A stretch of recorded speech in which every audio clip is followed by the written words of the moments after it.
suis Alphonse, j'ai 22 ans et je suis en 5e année à Sciences Po Lille. Alors, je suis actuellement élève officier de réserve au sein de la préparation militaire supérieure, une formation de la Marine nationale réservée aux étudiants et aux jeunes actifs à partir de Bac+3.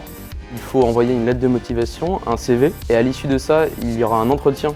Moi, dans mon cas, c'était au téléphone, avec un recruteur. Et à l'issue, il y aura des tests médicaux, pas de tests sportifs. Courant juin-juillet, il y aura une sélection de recrutement, d'admission, qui statuera sur les 120 stagiaires qui seront admis pour la préparation militaire l'année prochaine. C'est des cursus assez spécifiques, ça va de ingénieur à architecte, de professeur à étudiant en géopolitique comme moi. Et je dirais que les gens qui sont admis ont un réel, entre guillemets, apportent une réelle plus-value à la marine, par leurs compétences, par leur travail, par leurs études. J'ai eu des initiations à la marche au pas, c'était assez curieux au débur.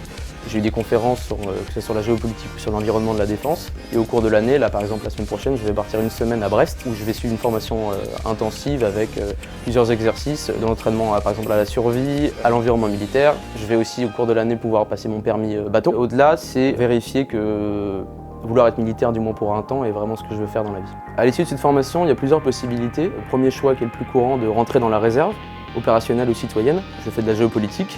Je pourrais mettre mes compétences, mes avis et travailler au sein des forces armées en tant qu'analyste réserviste. Et une autre solution qui est la possibilité de rentrer dans l'armée en tant qu'active. C'est assez enrichissant parce que déjà tous ces gens-là sont vraiment motivés pour rentrer. Il y a un réel esprit de partage, de communication et d'amitié. Parce qu'on fait des choses qui nous poussent à être solidaires et à exercer des choses en commun. C'est pas contraignant et c'est vraiment enrichissant. Moi j'ai l'impression de faire quelque chose d'utile, donc je dirais que tous ceux qui veulent le faire trouveront aussi leur compte là-dedans.